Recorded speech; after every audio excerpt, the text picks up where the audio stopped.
The Talksport Fan Network. The ultimate on-demand destination for the UK's best fan-led football podcasts. Want authentic supporter insight on all things Bournemouth? Follow Up the Cherries in all departments on the Talksport Fan Network. Club-dedicated content created by the fans, for the fans. Search Talksport Fan Network.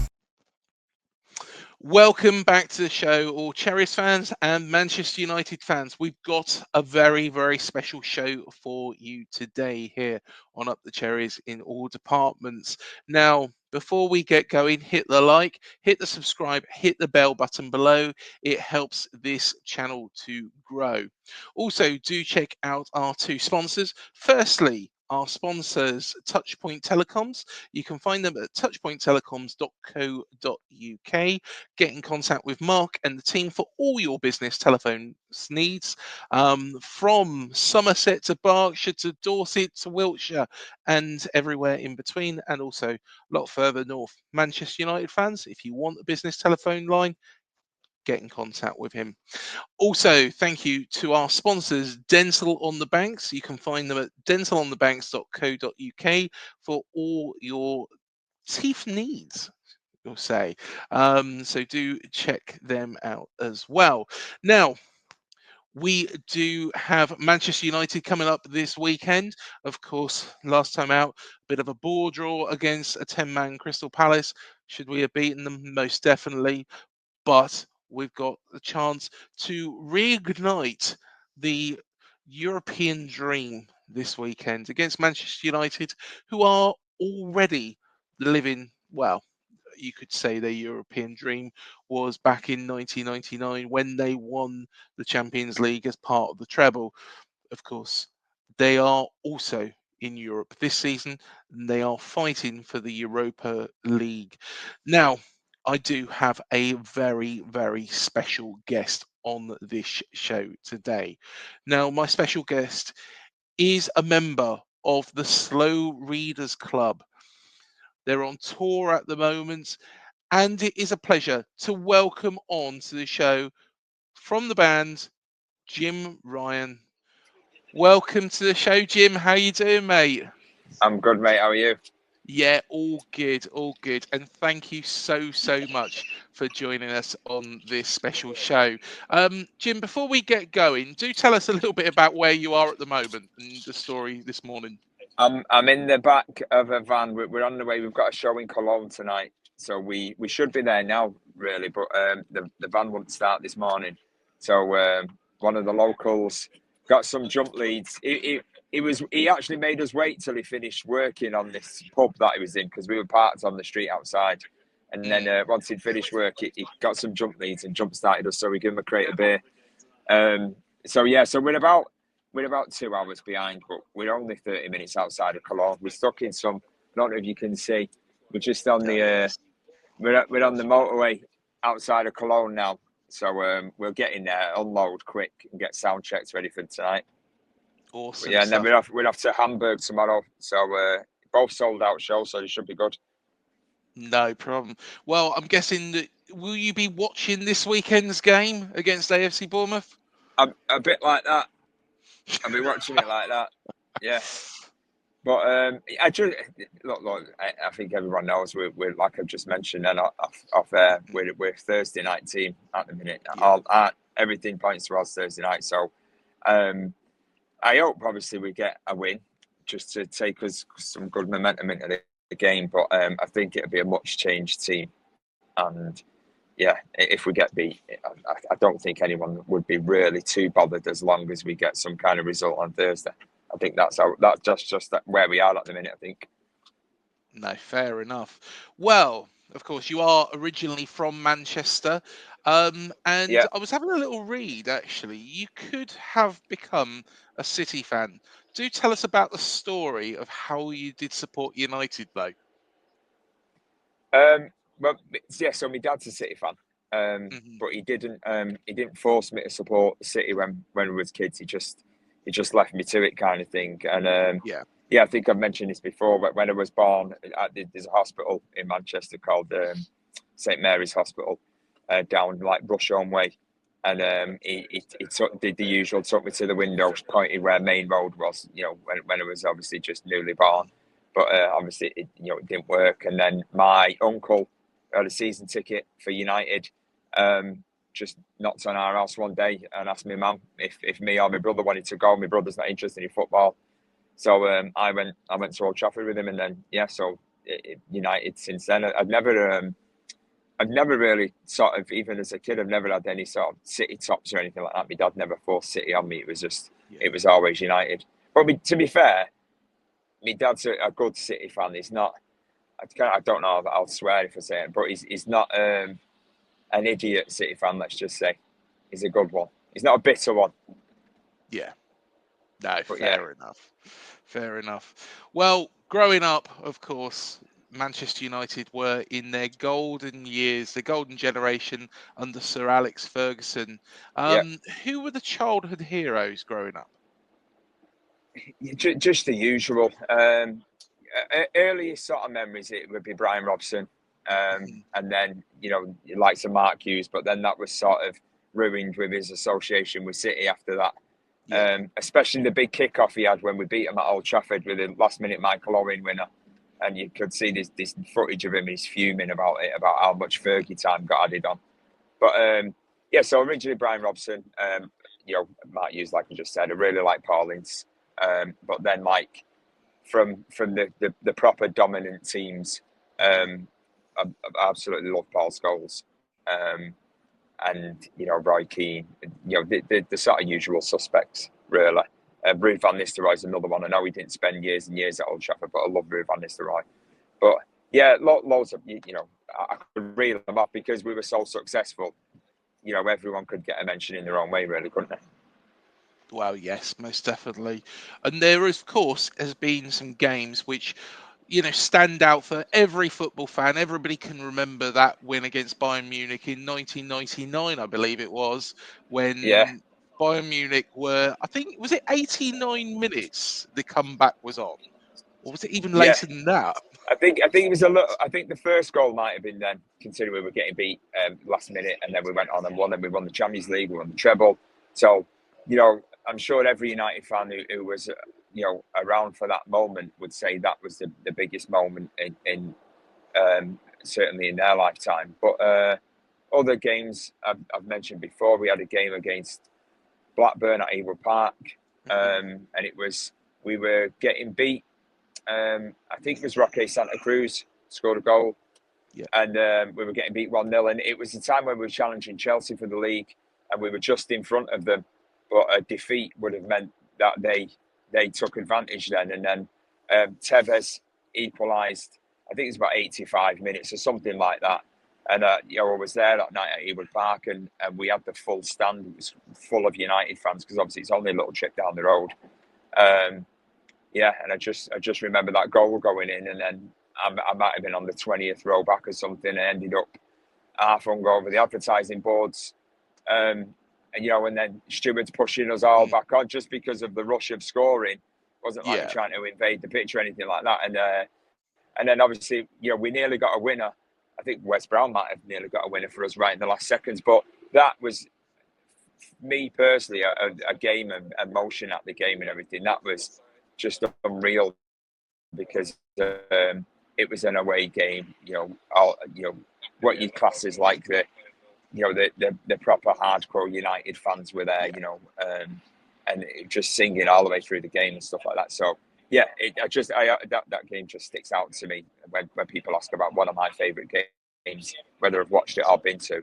That one definitely sticks out just because we managed to retain all of that advantage over Chelsea, and then we went on to win the league as well. So it was a massive point for us. But yeah, I've been to Blackburn away a few times. I love going there away because it's only down the road, and it's one of the old classic football grounds. It's always a good day.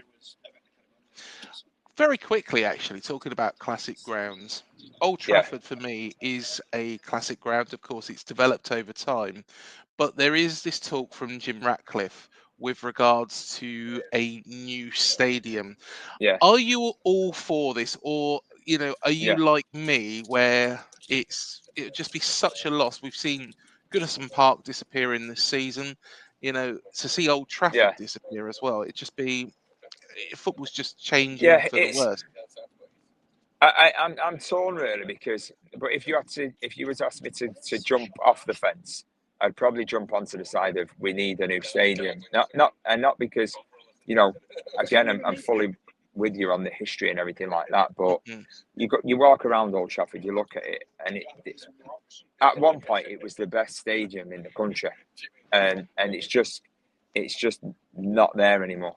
And when I say not there anymore, what I mean is like, I know Tottenham have got a new stadium, Arsenal have got a new stadium, Everton have got a new stadium now. City have got, a new stadium since obviously Old Trafford was there. So there are grounds out there where they're newer and they're better, but there are even older grounds where they've regenerated them and done them up, and they're even getting better than United now. And you walk around there and you look, and some of it looks really dated. Obviously, it's common knowledge that if it rains, the roof leaks. And for a club like United, that shouldn't be happening. You shouldn't have a leaky roof. You shouldn't have, bits around the outside that look really dated and look old. And I just think, in order for the club to progress, unfortunately, sometimes you've got to kind of knock something down to rebuild. Do you know what I mean? And as much as it will be a miss, I'm sure that they'll make some kind of monument or something to keep that. But I just think that we probably need a new stadium at this point in our history where we are at now, because everybody else is doing. You look at Bayern Munich's ground, you look at what Real Madrid have done, and I know Real Madrid have regenerated theirs, but I just, with where United is positioned, and there's a railway track right next door, there are houses next door and everything. It's not as easy to just extend it out and do it all. There's a lot of sort of legal problems with that. So I just think you go, and you know what, let's build a new one. It's probably the most cost-effective way to go, and we're not a club that's flush with cash. And also, the sort of cynical part of me thinks that the owners will find it easier to sell naming rights to a new ground, because it'd never happen at Old Trafford, if you know what I mean. And everyone would call Old Trafford, Old Trafford. What ground's that? There's Leverkusen's ground, by the way. Can you see that? Just excellent. There you go. We can see a van, but we saw. I think we saw a very, very quick glimpse, didn't we? 1 second. I'll show you there. Just see the back end of it. Unfortunately, this truck doesn't know I'm doing this right now, so I need to have a word with him. But that was Leverkusen's ground anyway, if you wanted to see. There we go. Excellent stuff. There we go. Well, I'll tell you what, we'll come back on to this weekend's game in just a little while, but let's discuss the Slow Readers Club. Okay. And of course, let's go back a little bit further about how your love of music began. Wow. So really, playing guitar, let's say, was my brother played guitar. My brother's 4 years older than me, so he got a guitar when we were kids. And kids, you have an older brother, you got to do everything that they do. So I ended up playing with his guitar, and then he didn't want me to touch it, and then so Mum and Dad got me a guitar, and then so it sort of went from there. And then and then eventually that just sort of evolved into me buying a bass guitar, and then going from there really. But music wise, my mum and dad, they're not musicians in any way. They didn't play any instruments. It just, mine purely came about because my brother decided that he wanted to play guitar. I don't know what made him want to do that, but that's where my sort of music playing stemmed from. But regarding music, listening to it, when we were kids, my mum would always have the radio on. She'd always have vinyl records playing, and it was just a mad mix of stuff that my mum would listen to. So, we used to listen to a lot of Motown stuff as kids. A lot of stuff, growing up as really young kids in the 80s, growing up with, you can imagine all the stuff that would have been there from the 80s and those kind of things. But yeah, just a mad, random bit of everything really, because like I said, she had the radio on a lot. And, and obviously when you listen to the radio, you just get played anything that's sort of a hit back in them days. But in particular, I do remember she listened to a lot of Motown stuff. she listened to a lot of Luther Vandross, for example, T-Rex, and that's my mum being a kid, liking them and then playing them, as me and my brother were sort of growing up. But then my dad had like weird Spandau Ballet, Duran Duran. My dad liked new romantic stuff. So, we had it a lot as kids growing up anyway, me and my brother. It's not that directly influenced the music I play, but we've always been surrounded by, different influences of music and stuff like that. Excellent stuff. Well, I know that you did start, before the Slow Readers Club, a band called Emerta. You founded that in 2003. Yeah. And of course, you met Aaron at that time Is as that when well. it was? What were those early days like? Yeah. Just not similar in a way that we got to practice. We write songs in our rehearsal room. I've been playing to less people, but still, I think mentally still chasing the dream, because we still do that now. We play to bigger crowds now, in more cities, in bigger venues. Not huge, but bigger. But we're still chasing the dream of wanting to play to more people, wanting our music to get out there around the world. Wanting people to hear us more. So, we don't sit around thinking we've made it, because we're far from it. And I think mentally we still maintain that that dream and that idea of we want the band to grow and grow. It's just the difference between then and now is we'd hope to think that we're better. We've got more music, more tracks to play, and we play to a few more people than we did back then. But yeah, the dream's still there. We're still chipping away at it and seeing what we can do. You did disband Emerta, I believe it was around about 2007, wasn't it? And then the Slow Readers Club founded in 2009. Have I got my maths right? It sounds about right. So I'll give you that. How did the formation and how many reiterations did the band go through before you decided on the lineup? So back in the day of Emerta, that was a band. I started with a few friends, and then we needed a singer, so we put an advert out for a singer. And when you write an advert, you put them little slips at the bottom, and that's what we did all that back in the day. And then Aaron came, and he auditioned, but I'm going to say audition. It was not an audition such. We just had a jam in the practice room, and just straight away we hit it off. And then that was the band Emerta. We played a few gigs and so on, and then we just got to a point where we weren't sort of practicing as much as we should, and our old rehearsal room got broke into, so and our stuff got nicked, and our old guitarist and drummer decided, I think, that they'd had enough, but me and Aaron wanted to carry on jamming and playing. So then Aaron's brother Kurt plays guitar. Kurt started coming to rehearsal, and then we started writing songs together. And then we went through a couple of different drummers, and then David, who's our current drummer, knew Kurt from a previous band. So Kurt said, "I'll get the mate David to come in," and then we just started playing, and then they're all laughing at me now telling this story. We just started playing, and that was when the Slow Readers Club was properly born. And today, so obviously Aaron knows Kurt because they're brothers. Kurt knows David, the drummer, because they played in the bands previously. So there's a connection there. It's not like somebody's walked in to this brand new and without knowing anybody in the band, as it were. So yeah, that helps definitely. And you released your self-titled album shortly after the formation of the band, and then the follow-up album, Cavalcade, which I remember, got some real big acclaim from a number of people. Do tell us a little bit more about, the first album, but also how proud you was when all that critical acclaim was coming towards you off the back of the release of Cavalcade. Yeah, so the first album was we just we basically we had, I don't know, 14 songs, and that was it.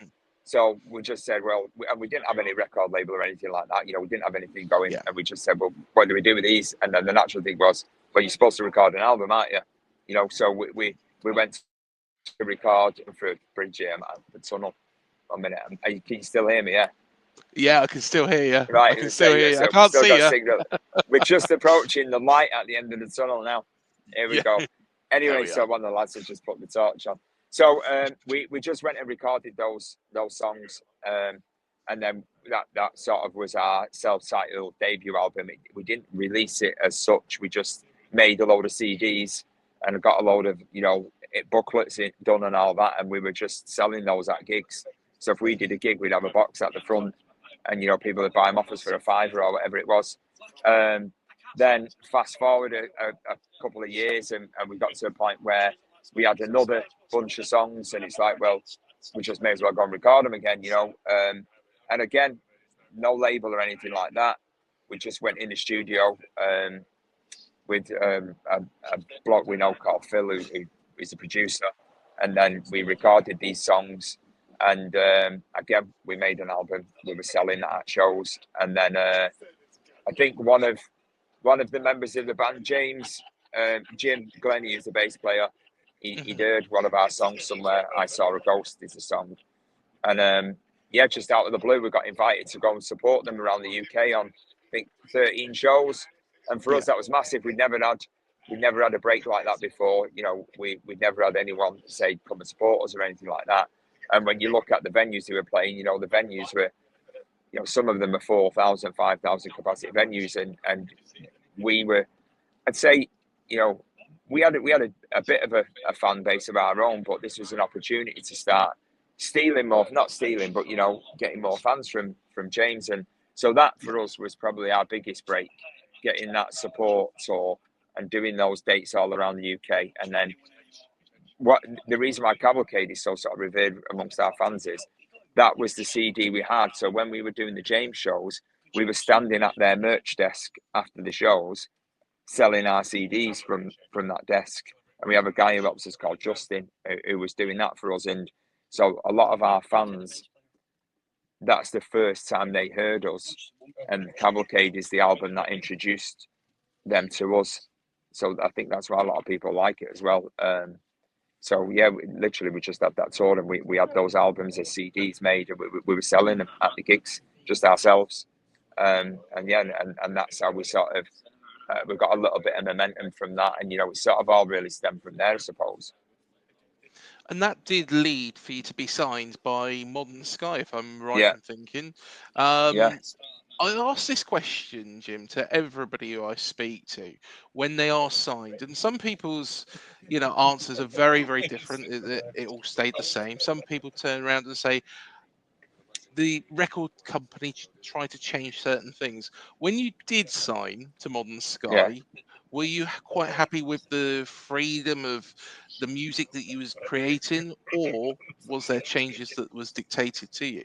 No, to be fair, they didn't dictate anything. We signed to them, but it wasn't like, you go into a place and sign a record, you have your pictures taken, and it's a big moment. It was just literally Dave Pitchlinghi is called, the bloke who was in charge of the label. He really likes us. He still likes us to this day, and we still speak to him. Totally fine. But they offered us a record deal for 2 albums, I think it was, and we said, right, we'll do it. And because at that time we'd never had any label backing, we'd never had any support, so we were thinking, right, if we can write another record with a label behind us, that would be the next step up that that we need to take. So we signed to them, but they never got involved in our songwriting. They never said, we want you to go down this route, we want you to dress like this or look like this, or they just literally, they signed us because they liked us, and basically said, you just do what you do, and that's what we did. So we were fortunate in that way. It wasn't a bad experience. It wasn't a life-changing experience. It was just an experience. There's an ambulance going past us, is it? Is it the police? An ambulance there. Oh yeah. Hopefully someone's all right. But yeah, so it was a positive experience to sign a record deal and to have a label behind us, especially when the previous two albums, you know, we were organising getting CDs printed. We were sending demos. You know, we were sending sort of demo tracks or tracks to try and get us on radio to people with, you know, 300 quid in a shoebox and 100 CDs saying, can you go and send them out to all these stations, you know? So it was just another sort of job off our heads where we could just focus on writing the music and playing the shows. And that was the biggest benefit, as you know, for us anyway, definitely. And both of those two albums, Build a Tower and The Joy of Return, actually finished within the top 20, didn't they? Charted, I believe Joy of Return reached the top 10, didn't it? Yeah, number 9. Yeah. And again, you know, we had a top 10 with that, and that was, I won't dwell on it, but that was literally the week of lockdown, the week of COVID lockdown. We got to number 9. So again, for us, that was huge news. But in the grand scheme of things, nobody was bothered because everybody was told to stay at home. Do you know what I mean? And off the back of it, we had a big UK tour plan. We had a tour around Europe planned, and we had a bit of momentum behind us. And that was just completely pulled from underneath us. So it's been a proper slog to get back at it. You know, we didn't gig for 2 years as well. So it's been a slog to get back at it, and like to get back now where we're out in Europe again touring. But it's one of those things. Everybody suffered lockdown. Everybody was, you know, suffered in the pandemic. So I'm not whipping the violin out and crying about it. It just is what it is. I was going to say, actually, you know, of course, I remember that album well, and of course, the lockdown periods. I think it was the 28th, wasn't it, of March? The album was released a week beforehand. So, it was exactly. So it's classic Slow Readers Club, that, mate. Just honestly, and you couldn't write it. I could list 100 things like that, but you'd think I was moaning.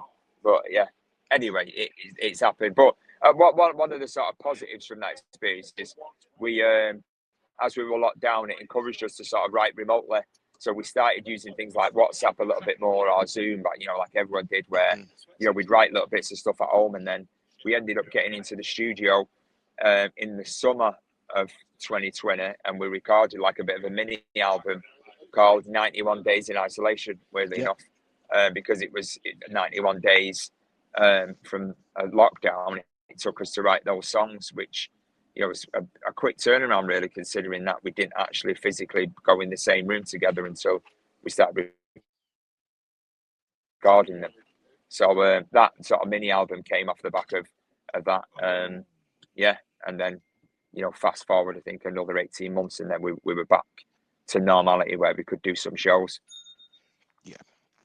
Well, you have recently released your 7th, if my maths is correct, album, which is called Out of a Dream. Tell us a little bit more about it. Again, it's just we had an album out 2023 called Knowledge, Freedom, Power. So that one came out, and then it's usually for us a couple of years between album releases. It's just, you know, how frequent we can get into our rehearsal room and stuff like that. But Out of a Dream are tracks that we wrote 2024, 23, 24, and then obviously we recorded them, and then, you know, we released it back in March. Was it March? Out of a Dream? Feb? Was it March? Yeah, we released it in March this year. But yeah, we're really proud of it. You know, this is something, we've had a lot of positive feedback from it. And we at the moment, like, we're playing in Europe now. Yeah, look at this. I'll show you this because. So, can you see that? Yes. That's Cologne for you, and then you've got the other side of the bridge. They look a bit like them robots from Star Wars. What do they call that? What? Oh, I know the ones you mean. A couple of Star Wars nerds with us in the van. Yeah. So, So anyway, back to Out of a Dream. Yeah. So now, you know, we're in Cologne tonight. We're sort of touring that album, but, you know, we do talk about, you know, the likes of Joy of Return. Joy of Return, we never really toured it, you know, because normally a band releases an album, then they go and tour that album extensively.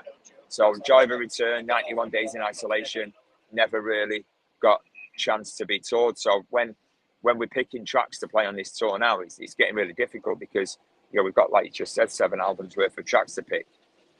You know, we play around about 20 songs a night. So it's getting more and more difficult to pick the tracks that we want to play, because obviously you want to give your new stuff airtime, but then you do want to play the ones where, you know, if you played everything brand new, I suppose people might just be stood staring at you a bit. Do you know what I mean? It's like got to watch Bon Jovi and they don't play Living on a Prayer. You think, what's going on? Well, I do love one of the singles, Boy So Blue, Yeah. as well. And what I'm going to do for everybody is I'm going to play a little bit of that now.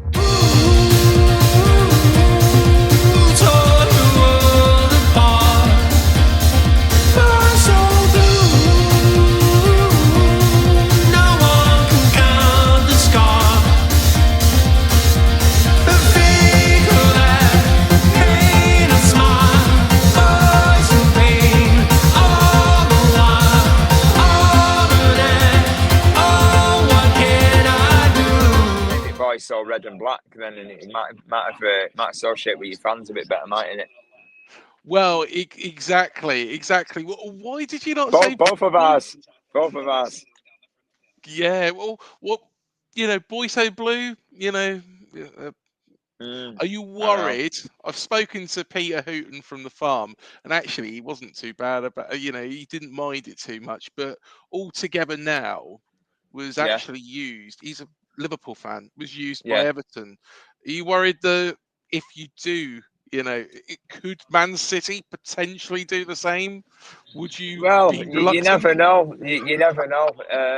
But it's music, innit? You try and put your rivalries to one side for your art, don't you? But whatever happens, it's a song. It's out there. But you know, it's lyrically, it's quite a sort of not dark, I would say, but it's, you know, it's about males or a man with a bit of mental health issues and stuff like that. So that's where the name of the track comes from. But it's whoever wants to listen to a song, use the song. It's all good from us. Yeah, fair enough. So you wouldn't begrudge Man City using it? No. As long as we're finishing above them or beating them, they can do what they want with it. Yeah, fair enough. Well, I'll tell you what, let's talk about this weekend's game. So, like you say, you have become a bit of a Thursday team. Let's talk about the Europa League. Do you honestly feel that Manchester United could win that, considering the season you've had? Do you know what? I honestly don't know, because I think we're so poor, but we're in the semi-final, a bit like Spurs. You know, we've both been rubbish all season, really. And you know, we've had little bits where we've had little glimmers of hope, or you know, where you've watched and we've played really well, or you know, in little parts. But we're in a semi-final, and I know we were nearly knocked out against Lyon, but I just really hope the momentum from the end of that game takes us into Thursday, and I don't know, we don't kind of collapse and just, you know, the season's over Thursday night, whatever. But you never know with United. It's so random, mate. We could go on and win it. We could get absolutely hammered, and Thursday night it could go either way. It's just it's not a safe bet anyway, putting any sort of money on United at the minute. Well, fingers crossed, you will prioritise Thursday night. You will win the Europa League. I think we will. But you know, please go easy on us this weekend. Listen, I should be saying that to you. Well, I should be saying, I hope your team goes easy on us. Well, one thing, of course, you did do an article for the Manchester United website recently as well, was that you did have quite a lot of praise for Erik ten Hag. And honestly, do you feel now what's happened that Erik ten Hag was harshly done by, or do you think that it was something that needed to happen both for the football club and Erik himself? I think both. If I'm honest, and I know that's I don't want to give like a politician answer there, but I think both. I did like him. I liked the things he did. When he came in, the players who he sort of, I'm not saying got rid of, but he did. Players who he sort of got out of the club. I thought personally they weren't good enough. I agreed with that. I know he's obviously made a few really dodgy signings, but yeah, it was a little bit unfair the way he went and the way it happened. But yeah, if you ask me honestly, it probably was needed. We probably needed a fresh approach to it, and I do like Amorim. I know we've been rubbish, but I do like how honest he is about it. He's definitely a better communicator than Ten Hag was, and I think the fans have warmed to the fact that he's come in and said we're not great. We're miles away from where we need to be. In a bit of a way where Ralph Rangnick did, but he's not just been cold like Ralph Rangnick was. But I think the difference between Rangnick was because Rangnick was always a temporary caretaker manager. The players and everybody knew that he was going to go anyway, so nobody really needed to perform for him, as it were, because they knew someone else was coming in. But Amorim's come in. He's honest. And I think the way he speaks as well. He speaks really well in his interviews. And as a fan, you do need that bit of communication from your manager, so you know where everybody is and what page everybody's on in the book. So yeah, we'll see. But again, I don't like to see people losing the job. I don't like to see people ridiculed. In the press, it's not nice. But I just think it was probably for the best for Ten Hag, and ultimately for United that relationship. I'm letting the lads out here. That's why I'm holding the camera close to my face. But ultimately for the future that the current owner, I say current owners, but the new ownership, they obviously wanted their man. They wanted their man in, and but like you probably know, Amorim himself said he wanted to come in this coming summer. He didn't want to start his job halfway through the season, but they insisted that he start straight away, and so. I think we've got a massive summer now of what players are leaving, what players we're signing, and then we'll see what next season brings. But summer will be a lot easier if United were to, by some miracle, win the Europa League, get in the Champions League. You can attract better players. And again, speaking about money in football, I don't like speaking about it, but unfortunately, it's one of the things that you've got to speak about. I'll just shut this door. The Champions League would bring funds in, and it would certainly help us sell the idea of players playing for United. And it's ridiculous that you should say that, because previously you go, there's that saying that people say, there are people who want to play for. There are people who say they want to play for United, and then everybody else is a liar or whatever it is, But I think it is the case now where people look at United and go, do I want to go there? Whereas if we do get Champions League football, it seems like we've got a manager where he's going to stay there. There's a bit of consistency. People will be signing a contract and going, right, it doesn't look like it's a slippery slope. It looks like it's a bit of a steady ship at least. Yeah. But again, going back to it, Thursday night is massive for us, isn't it? It's huge. And don't get me wrong, Bilbao are a great team. They're up there. I think it's 4th or 5th in the Spanish league. I think, I can't remember. Yeah. So they're obviously playing well, but we can beat anyone on our day, but we're not having our day a lot. So it's whether our day is Thursday and the following Thursday. So we'll just see. Of course, Athletic Bilbao is a club that our very own Andoni Iraola spent a long period of time at. Yeah. How impressed have you been with him? And do you feel, and I know that people are going to hate me, Bournemouth fans are going to hate me for saying this, but do you feel that Manchester United could and should have tried to pull somebody in like him? Look, what's happening. What I find watching the league now and watching teams like Bournemouth. When I say teams like Bournemouth, I'm not putting Bournemouth down there or anything like that. What I mean is, you've got clubs that are run a lot better than some of these massive clubs. when I say massive clubs, I just mean massive because of fan base and worldwide appeal and everything like that. I don't mean to say we're better than Bournemouth, because obviously we're not. You look at the league and we're not. But looking at the manager they brought in, maybe your manager wouldn't have been given the opportunity and the freedom at United because we're desperate. We're absolutely desperate at the minute to do well. Whereas when he came into Bournemouth, don't get me wrong, you're desperate to do well, but it's a different level of desperation. And he's come in and he's probably, the owners are there, or he's probably got somebody in the background saying, look, this is what's going to happen. This is your job safe, blah, blah, blah, whatever. And there will be a little bit less pressure. And I just think that sometimes managers in particular need those jobs to show how good they can be. But look, and prime example is Aston Villa and Arsenal. And look at what the manager's done at Villa compared to what happened at Arsenal. And he was at Arsenal. It was a bigger pressure, and there was a lot of pressure on him to do well because Arsenal are seen as, we want to go back to the Wenger days, a bit like United. We want to go back to the Fergie days, and we went there, and he was ridiculed a bit, to be fair to him. And then he's come away from that. He's at Villa now, and I think Villa are if not the best team to watch this season in the Premier League.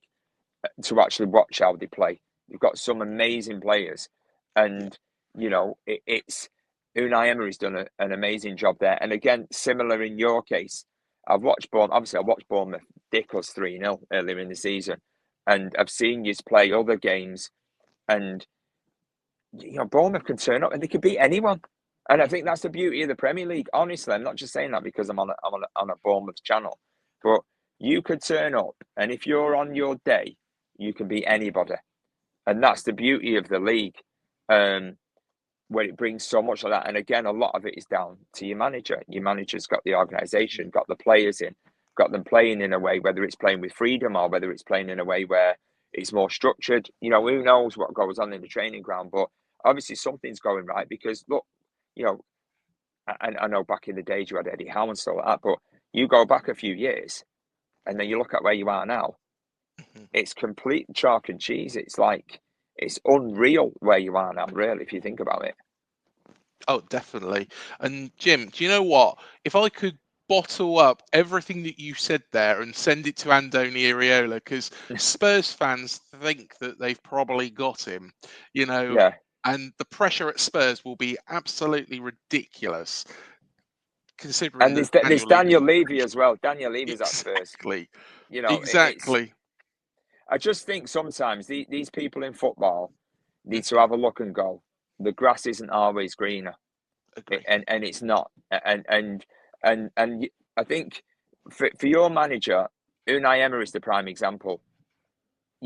He's gone to get the bigger job, let's just say, and ridiculed. His career, not saying his career could have been over, but I know that's drastic, but he could have really ruined his brand and his name and how good he is, because he was famous for, basically taking teams all the way in Europe. That's what he was famous for, wasn't it? And challenging the bigger clubs. But he's gone on to Villa now. Villa are flying. And I watched Villa v PSG the other day. PSG are the best team that have performed in the Champions League this season, by far, I think. And Villa had them on the ropes in the last 15 minutes of that game, on the ropes, and Villa could have gone through. And I look at it now, and I think PSG are a foot in to win that tournament now. But again, going back to your situation, if I was the manager, I'd look at that and go, yeah, people might say, oh, you're a wimp, you should take the bigger job. But it's like, well, the bigger job is getting Bournemouth into Europe and taking Bournemouth on a European jaunt where the fans years ago would never imagine they could go to. And you could end up going to Prague, you could end up going to Leverkusen, let's just say, where you could end up in Cologne where we are. You could end up tomorrow we go to Hamburg. And for people to say that to you years ago, you dream of it. So I think in that position, again, I'm not sort of over-egging it here, but he could be an absolute legend at Bournemouth with a statue outside the ground. You go to Tottenham, 10 months' time, he's out. Do you know what I mean? And that's the way I look at it. And it's not him wimping out.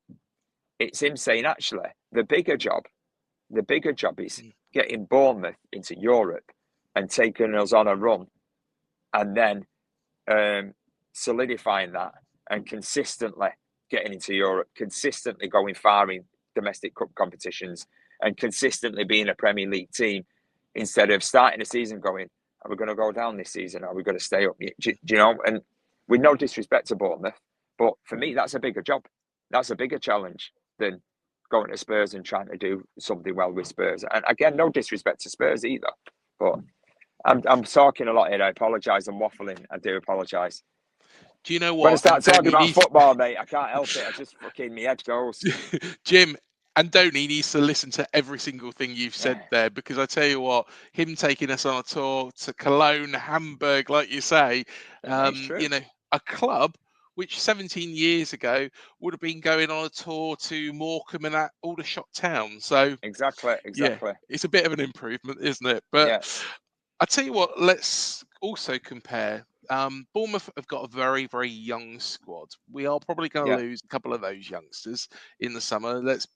Dean House and Milos Kerkez have already been linked to you know, two of the biggest clubs. Real Madrid, isn't he? I keep seeing his name linked with Real Madrid all the time. And Liverpool, is it Arsenal? I can't remember now. I've seen the list though. Yeah, it's getting a bit ridiculous with where they're being linked to. Housen as well. He's been linked with Real Madrid. So it's inevitable we're going to lose some of those players. But let's talk about another Jim as well. Jim Ratcliffe, of course, has come into the club. Would you rather, and I know you said about attracting better players, you know, which Manchester United always used to do, be able to attract the best players in the world. Would you rather have that state-of-the-art academy attracting all these really good youngsters that you can build into a new class of 92 potentially in the future? Of course, 100%. And I think, you know, I've you know, you see Carrington on the news, and I know where it is. You know, he's just on the outskirts of Manchester. You drive past it the odd time, depending if I'm going that way. And I live closer to where the Etihad is, where I live. I live right in the middle of Manchester, and I see what they've got there. And like their training ground is more or less next door to the stadium, and they own a massive amount of real estate and land around that stadium. And I see what they've got there. And even though I love United and I've been a United fan all my life, you know, from being a kid, any kid growing up in Manchester, if you were to say, and they were good at football, do you want to go to that academy or do you want to go to Carrington? As it stands, and if I had a son in particular, I'd be sent, and as much as I wouldn't want to, it'd be difficult for me to say, don't go to the City one. Do you know what I mean? And I think, and so I think part of Ratcliffe's plans with United, I know they want a new stadium. They want to basically take the club back to, you know, where it should be, as they keep saying. But I think we need to get to the point where the training facilities, you know, and even if you want to sign a player, if you want to sign a player, so if you're going after Matthias Cunha, let's just say, because that's what we keep getting linked with in the press at the minute, you take him to Carrington, and he might look round and go, "We've got better than this at Wolves." Do you know what I mean? Because it's not amazing. Don't get me wrong, mate. It's great. You walk into it as a normal person off the street, and you think, you know, you've hit the jackpot there. But these footballers are so looked after now, and pampered's not the word, but I'll just use it because I can't think of a better one. They're so pampered. Carrington isn't what it used to be. So 100%, I think you can't build a brand new stadium and spend all that money without improving the training facilities. And I do think that's in the plan. I think the training facilities are part of the bigger picture to bring them up to date to be the best in the world. Because the footballers, all right, they're playing in the stadium, depending on what competitions you're in, but they're playing in the stadium a couple of times a week or every other week. But they're going to the training ground every single day. And that's where you do your hard work. That's where you put in your hard yards. And that's where, you know, I think there's a famous quote by Muhammad Ali, and I won this fight not in the ring, but while I was doing the hard yards, running on the streets, and all that sort of stuff. And it's a similar thing. You win your games at your training facilities, and when you put in the work there. And if you've got state-of-the-art training facilities, you've got a far better chance of winning games, far better chance of producing your own talent, and a far better chance of attracting a talent as well to come and play for you. So we've got to invest in that, as far as I'm concerned. There are some good youngsters that have come through. Most notably, and this player I absolutely love, Kobe Mainu. Is there any others that you feel are really going to stand out? Maybe in the future, maybe players that we haven't seen so much of. I think so. Recently, and again, it'd be a good marker for this will be the game at the weekend against Bournemouth, because we will be playing a lot of those players, because there's no doubt about it. Thursday night is where our focus is. So, we'll see sweeping changes, I'm sure, for the game. But, from what I've watched recently, obviously Kobe Mainu is a great player, and, with the goal he scored against Leon and everything like that. But you've got Harry Amas, who's a left back or, wing back, whatever you want to call him. I've been really impressed with seeing him and what he can do. Obviously, we've got players like I can't remember his name now. The player we signed from Chido Obe, the player we signed from Arsenal. We've got is it Ethan Heaven, centre back, and I think another player from Arsenal. But again, young players. But that, for me, I think that sums up where United are at. We've got Harry Amas, we've got Kobe Mainu, and previously we've had Marcus Rashford. And obviously, people might say Garnacho is a product of our youth setup as well. But Garnacho was bought in, and the same with the two players from Arsenal, Chido Obi and Ethan Heaven. Sorry, but that's where we're at the minute. We're having to go and scout around other clubs and take their talent, because maybe it's not quite there yet where we're producing our own. But I do think, with the PSR rules and everything now, and obviously with Ratcliffe coming in and him looking at the situation and realising how bad it was at United, that is the only option we've got. It's the only option we've got. And you can even see it now from clubs like Real Madrid. Real Madrid aren't signing players for big money anymore. Real Madrid are getting Mbappe for free. I'm not saying that's a good bit of business, but they're waiting for these players to be available for free, because they can't even spend the money anymore. But if a really good player becomes available on a free transfer, where are you going to want to go and play? Do you want to go play in Spain, in Barcelona, or in Madrid? Or do you want to play in Manchester, where it rains every other day? So we haven't got the luxury of being able to think, well, we're going to get good players, we'll get them on free transfers. We need to start producing players, basically. And that's how it goes. So hopefully United start getting local talent and talent where they're really producing them, and they're bringing them up with this idea and this way of playing. And one of the things I've seen in one of Amarin's interviews, he said, he wants the youth team to play like he wants the first team to play, because the transition between the two wouldn't be a bigger jump. If you're playing in a completely different way in the youth setup than you are in the first team, you may as well go and buy someone from another club. Do you know what I mean? So, but going back to that, we have got some good young talent. Obviously, we'd like to have more, and you'd imagine that as we move forward, we will get more, because it looks like the money in the club is going to start getting spent in the right way, hopefully. Well, we do this with all of our special guests, Jim, and it's been a real pleasure to have you on today. No worries. With regards to this weekend's game, how do you think it's going to go? But also, a little bit of a spin on that, how do you think it's going to go on Thursday against Bilbao? Right, weekend, I genuinely think you'll beat us. Right, I'll be surprised at any of the. I can't see us going there and getting a win.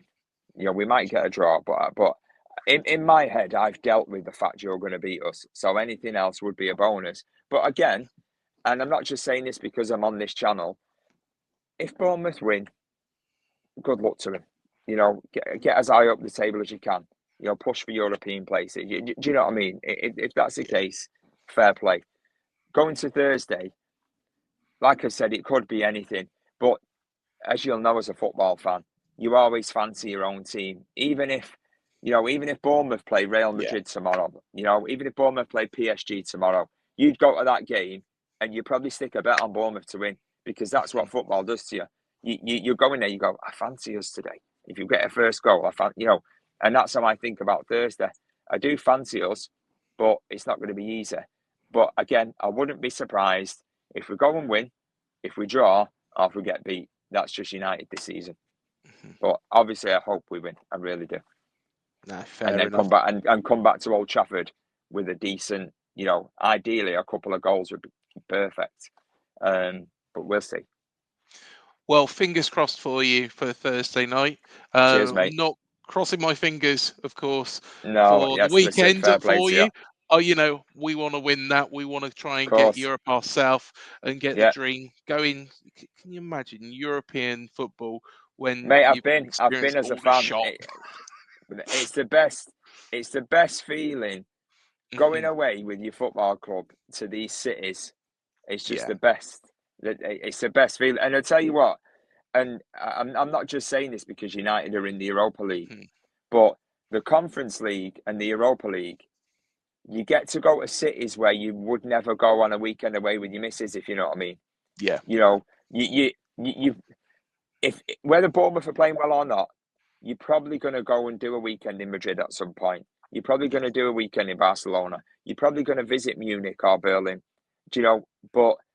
or Paris, let's say. Yes. But when you play in the Europa and the Conference League, you get to go to Salzburg. You get to go to maybe Hamburg. You get to go to places like Napoli are doing well at the moment, I suppose. But you might get to go to Florence. You might get to go and all these other cities where you're probably never going to go to. So, and again, I'm not just saying this because it's Bournemouth, but when you look at the potential places you can go, I would personally rather go to those places on the Europa and the Conference League. But don't get me wrong, I'd rather us be in the Champions League. I'm not a fool saying that. But some of the places, if you get in the competition there, mate, there's places to go to with your team, with your mates, with everyone there, singing Bournemouth songs, whatever. It's unreal. It's unreal, the feeling of it when you go. And, the sun's out now. We're in Cologne here now, look. And I know, these are the trains just driving past on the street randomly. This sort of stuff, it's like I'm away with a band at the minute. It's a similar vibe to being away on a football trip. So I really hope he's getting to Europe. Well, fingers crossed. Here's to a trip to Transnistria, wasn't it? There you go, mate. Sheriff.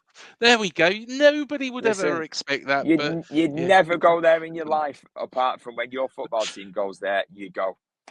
Exactly, mate. Exactly. Before I let you go, Jim, do tell us a little bit more. Of course, you're doing the tour at the moment. Is there an 8th album on the horizon for the Slow Readers Club? I'm sure, we are, whenever we've got time, we're in our rehearsal room and we write songs. So it's not beyond our ability to put an 8th album out there. But we're constantly writing songs. We're constantly swapping ideas that we've got over WhatsApp and what have you, and using Google Drive and stuff like that. So, there's a possibility another album will come out at some point, but definitely not this year anyway. But we'll see what happens. Excellent stuff. Excellent. And all the very, very best to you and the guys as well. Cheers, mate. Thank you. Luckily, mate, me doing this has got me out of loading out of the van. Everyone's gone now. All the stuff's in the venue. All the heavy stuff's been moved. So I've managed to swerve it. So thank you for that. That's not a problem at all. I was a little bit worried that by you doing this, that the rest of the guys had gone for a pint somewhere. So no, mate, they've gone in the venue because, like I said, we were late, weren't we, this morning setting off? So they're in there now. So it's fine. You've done me a favour. No problem at all. Well, thank you so much, Jim, and please pass on the best regards to the rest of the guys as well. I will do. Top one. Thank you very much. All the very, very best. Right, top one. Cheers, mate. Thank you, everybody, for checking out the show.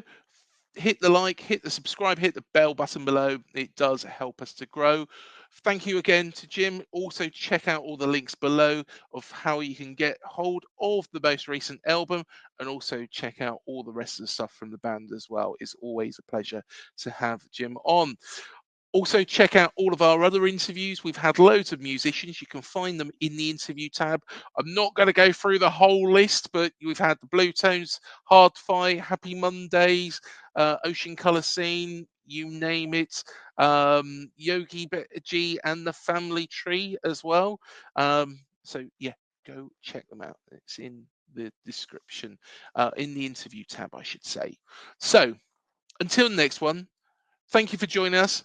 Up the Cherries. All the best to Manchester United in the Europa League. Not this weekend, but in the Europa League. Hopefully, fingers crossed, you win it. And we'll see you soon. Thank you for joining us. The Talksport Fan Network. The ultimate on-demand destination for the UK's best fan-led football podcasts. Want authentic supporter insight on all things Bournemouth? Follow Up the Cherries in all departments on the Talksport Fan Network. Club-dedicated content created by the fans, for the fans. Search Talksport Fan Network.